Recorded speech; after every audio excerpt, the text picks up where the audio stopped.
राज्यात 15 दिवस आधीच मान्सून दाखल झालाय। मोठ्या प्रमाणावर मान्सूनने पडझड केलेली आहे। 24 ते 27 मे दरम्यान झालेल्या अतिवृष्टीमध्ये आतापर्यंत 21 जणांचा बळी गेलाय, 12 जण जखमी झालेत।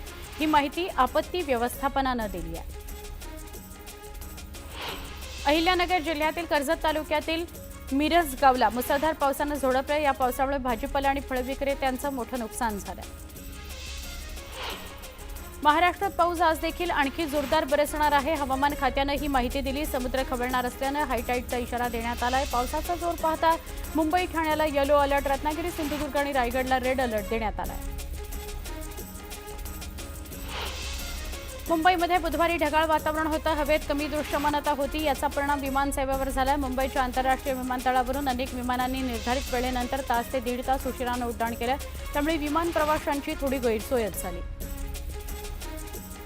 केंद्र सरकारने खरीप हंगाम सुरू होण्याआधीच बळीराजाला गुड न्यूज दिली आहे। अनेक पिकांच्या आधारभूत किमतीत वाढ करण्याचा निर्णय केंद्रीय मंत्रिमंडळाने घेतला आहे। त्यामुळे यंदा शेतमालाला गेल्या वर्षीपेक्षा अधिक भाव मिळण्याची आशा निर्माण झालेली आहे। अहिल्यानगरमधील अनेक गावांना मुसळधार पावसाने झोडपलं। या पावसात पिकांचं मोठं नुकसान झालं। या नुकसानीचे तातडीने पंचनामे करण्याचे आदेश पालकमंत्री राधाकृष्ण विखे पाटील यांनी दिले आहेत। सोलापूर जिल्ह्यात गेल्या 4 ते 5 दिवस पावसाने जोरदार बॅटिंग केली। दमदार पावसाने मोहोळ तालुक्यातील सीना नदी दुथडी भरून वाहू लागली। जिल्हा प्रशासनाकडून नदीकाठच्या गावांना सतर्कतेचा इशारा देण्यात आला। पुण्यामध्ये गेले काही दिवस सातत्याने पाऊस पडतोय, मात्र बुधवारी पावसाने विश्रांती घेतली होती। पुढील 2 दिवस घाट परिसरामध्ये मुसळधार पावसाची शक्यता आहे। त्यानंतर शुक्रवारपासून हलक्या पावसाचा अंदाज हवामान विभागाने वर्तवला आहे। भिवंडीत बरसलेल्या मुसळधार पावसामुळे घरात पाणी शिरलं। त्यामुळे अन्नधान्यासह संसार उपयोगी साहित्याचं मोठ्या प्रमाणात नुकसान झालं। त्यामुळे पुन्हा एकदा पालिकेच्या नालेसफाईचा दावा फोल ठरला। बार्शी तालुक्यातील तळवडे गावातील प्राथमिक आरोग्य केंद्राच्या भिंतीला मोठ्या भेगा पडल्यात। मुसळधार पावसामुळे इमारतीला तडा गेलाय असा अंदाज वर्तवण्यात येत असून कर्मचाऱ्यांसह रुग्णांमध्ये भीतीचं वातावरण आहे। गेल्या 45 वर्षांमध्ये पहिल्यांदाच मान्सून विदर्भात दाखल झालाय। पावसाची चातकाप्रमाणे वाट बघणाऱ्या बळीराजालाही पावसामुळे दिलासा मिळालाय। मुंबई एपीएमसीतील हापूस आंब्याचा हंगाम शेवटच्या टप्प्यात नुकसानकारक ठरलाय। मे महिन्यामध्ये झालेल्या पावसामुळे बदलत्या तापमानामुळे हापूस माल लवकर तयार झाला, तो वेळेवर तोडता आला नाही। त्यामुळे हापूसचा दर्जा खालावलाय। मे महिन्यातच पावसामुळे हापूस गळून पडल्याने एपीएमसीतील हंगाम हातून गेलाय। त्यामुळे व्यापाऱ्यांचा 125 कोटींच्या नुकसानीला सामोरं जावं लागलंय। जगाला येत्या काही वर्षांमध्ये आणखी विक्रमी उष्णतेचा सामना करावा लागणार आहे। ही उष्णता माणसाच्या जीवावर बेतणारी आहे, आगीत वाढ करणारी आणि अधिक असह्य ठरणारी असून जीवघेण्या उष्णतेकरता सज्ज व्हा असा इशारा जागतिक हवामान संघटना आणि ब्रिटनच्या हवामान विभागानं दिला आहे। राज्यात सर्वदूर पावसानं धुमाकूळ घातलाय। त्यामुळे शेतशिवारामध्ये चिखल झाल्यानं खरीप हंगामापूर्व मशागतींचा खोळंबा झालाय। त्यामुळे यंदा खरीपाच्या पेरण्या लांबणीवर पडण्याची चिन्ह आहेत। मे महिन्यामध्ये सुरू झालेल्या पावसाचा फटका पालेभाज्यांना बसलाय। पावसाच्या पाण्याने पालेभाज्या खराब होण्याचं प्रमाण वाढलं असून किरकोळ बाजारात भाज्यांच्या दरात 10 ते 20 रुपयांनी वाढ झालेली आहे। राज्यातील बाजार समित्यांमध्ये गव्हाची आवक काहीशी वाढली। दर काही ठिकाणी स्थिर तर काही ठिकाणी किरकोळ चढउतारात दिसून आले। बाजारात 11,865 क्विंटल गव्हाची आवक झाली तर 2,784 रुपये प्रति क्विंटल दर मिळाला। राज्यातील काही बाजार समित्यांमध्ये कांद्याच्या दरात काहीशी सुधारणा होताना दिसून येते। सोलापूर बाजारात लाल कांद्याला कमीत कमी 100 रुपये, सरासरी 1150 रुपये तर लासलगाव बाजारात उन्हाळ कांद्याला कमीत कमी 500 रुपये तर सरासरी 1360 रुपये असा दर मिळाला आहे। राज्यातील बाजार समित्यांमध्ये तुरीची आवक वाढली आहे। दरम्यान तुरीच्या दरातही चढउतार दिसून आले। बाजार समितीमध्ये 13,845 क्विंटल आवक झाली आहे। त्याला सर्वसाधारण 6,407 रुपये प्रति क्विंटल इतका दर मिळाला आहे। शासकीय निमशासकीय वैद्यकीय महाविद्यालयातील विद्यार्थ्यांची पदव्युत्तर पदवी अभ्यासक्रमासाठीची प्रवेश प्रक्रिया सुलभ व्हावी या हेतूने वैद्यकीय शिक्षण विभागाने बंधपत्रित सेवा पूर्ण करण्याच्या धोरणाची अट शिथिल करण्याचा निर्णय घेतला आहे। वैद्यकीय शिक्षण मंत्री हसन मुश्रीफ यांनी याबाबतच्या सूचना दिल्या आहेत। एकात्मिक बालविकास सेवा योजनेची प्रभावी अंमलबजावणी करून बालकांमधील कुपोषणाचे प्रमाण कमी करण्याकरता अंगणवाडी केंद्रांना प्रोत्साहन भत्ता देण्यात येणार आहे। अंगणवाडी केंद्रांना गुणांकनानुसार प्रोत्साहन भत्ता देण्यात येणार असल्याची माहिती महिला आणि बालविकास मंत्री अदिती तटकरे यांनी दिली। नवीन शिक्षण धोरणानुसार यंदाच्या शैक्षणिक वर्षापासून इयत्ता पहिलीसाठी नवीन अभ्यासक्रम लागू होणार आहे। या अभ्यासक्रमामध्ये शारीरिक शिक्षण, कार्यानुभव, कला, आरोग्य या विषयांचे गुण पद्धतीऐवजी श्रेणी पद्धतीने मूल्यमापन होणार आहे। मुंबई विद्यापीठानं स्वातंत्र्यवीर विनायक दामोदर सावरकर अभ्यास आणि संशोधन केंद्राकरता 100 कोटी रुपयांच्या अनुदानाचा प्रस्ताव राज्य सरकारला सादर केला आहे। भारतातले पहिले स्वातंत्र्यवीर विनायक दामोदर सावरकर अभ्यास आणि संशोधन केंद्राकरता हा प्रस्ताव पाठवला गेला आहे।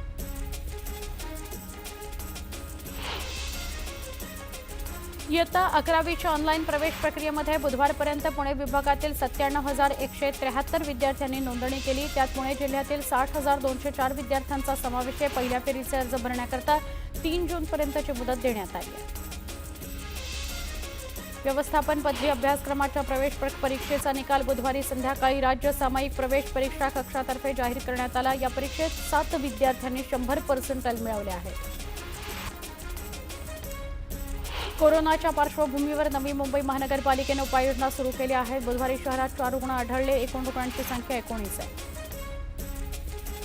देशात पुन्हा एकदा कोरोना व्हायरसच्या रुग्णसंख्येत वाढ झाली आहे। देशभरात सध्या 1200 सक्रिय रुग्ण आहेत। सक्रिय प्रकरणांच्या बाबतीत महाराष्ट्र दुसऱ्या क्रमांकावर आहे, 325 रुग्ण आहेत आणि मुंबईत यापैकी 146 रुग्ण आहेत।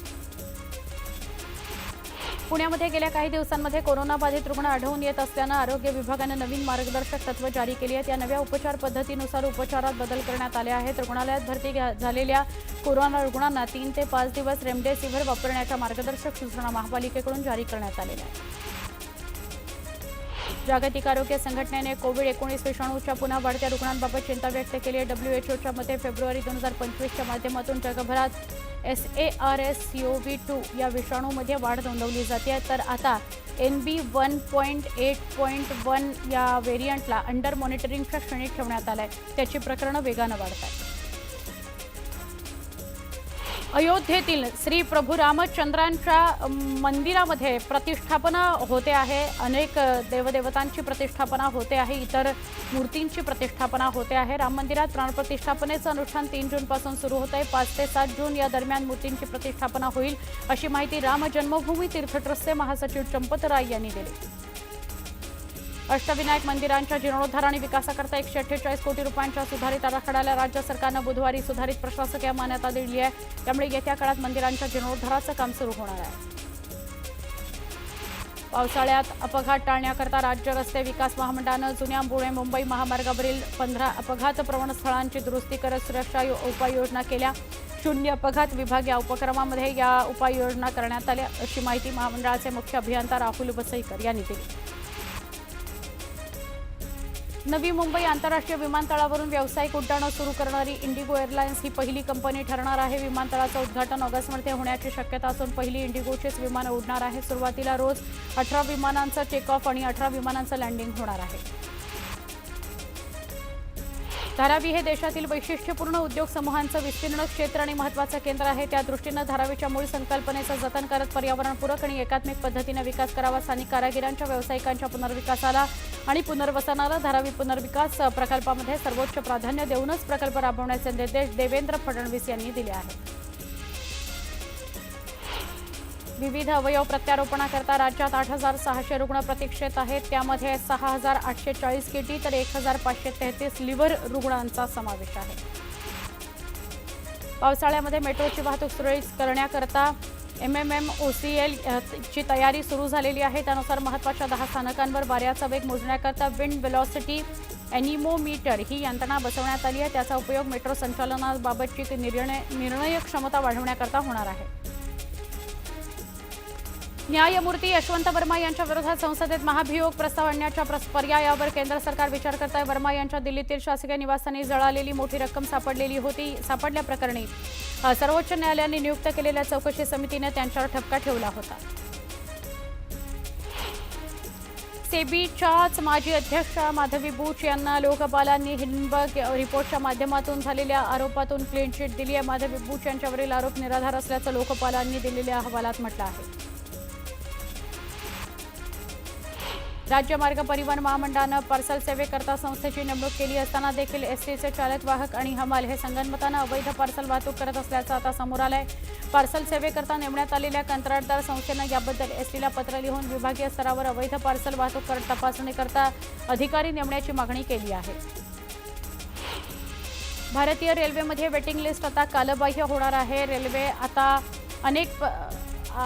आता प्रत्येक प्रवाशाला कन्फर्म सीट देण्याच्या योजनेवर काम करत आहे। 2030 अखेर हे काम पूर्ण करण्याचं रेल्वेचं उद्दिष्ट आहे। याकरता रेल्वे एकाच वेळी अनेक आघाड्यांवर काम करत आहे। यामध्ये कोच निर्मितीपासून ते अगदी नवीन मार्गांच्या विस्तारापर्यंत कामांचा समावेश आहे। सर्वोच्च न्यायालयाने गेटवे ऑफ इंडियाजवळ जेटी आणि टर्मिनल बनवण्याच्या बांधकामाला स्थगिती द्यायला स्पष्ट नकार दिला। या प्रकरणाची पुढील सुनावणी 16 जूनला उच्च न्यायालयामध्ये होणार आहे। या प्रकरणाचा निर्वाळा तिथेच होईल असं खंडपीठानं स्पष्ट केलं।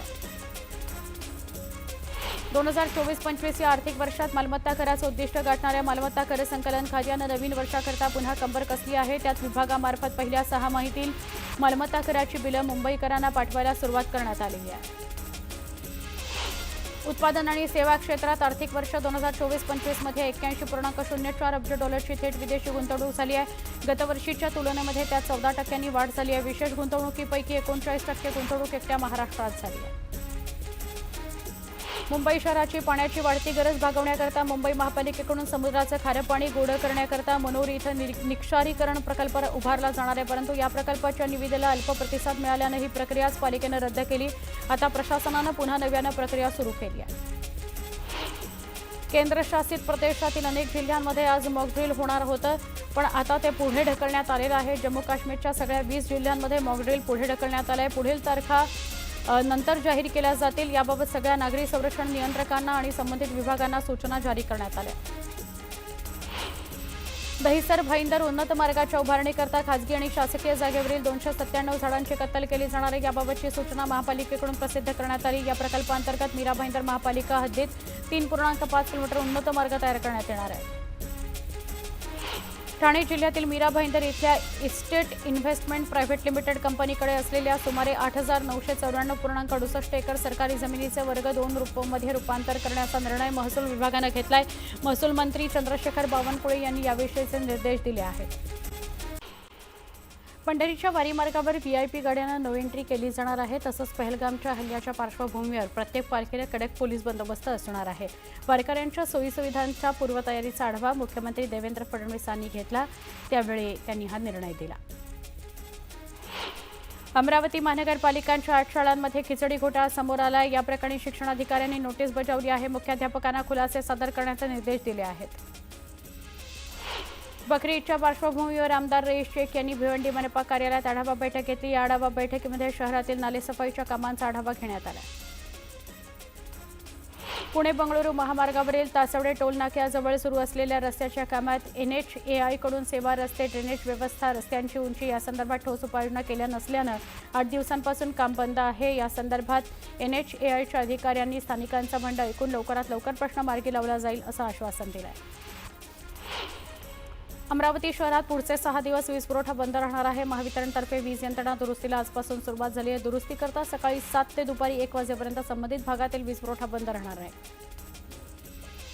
राज्यामध्ये 11वी ऑनलाईन प्रवेश प्रक्रियेमध्ये सध्या गोंधळ बघायला मिळतोय। चंद्रपूरच्या ग्रामीण भागात विद्यार्थी आणि पालकांना अनंत अडचणींचा सामना करावा लागतोय। दिलेली वेबसाईट चालत नाही, वारंवार एरर दाखवतोय। त्यामुळे महाविद्यालयांनी हात टेकले असून ऑफलाईन प्रक्रिया राबवा अशी मागणी पालकांनी केली आहे। इंदापूर बसस्थानकावर घडलेली घटना केवळ काही तासात उघडकीस आली। पोलिसांच्या सतर्कतेमुळे संबंधित महिलेला आपला मौल्यवान मुद्देमाल परत मिळाला।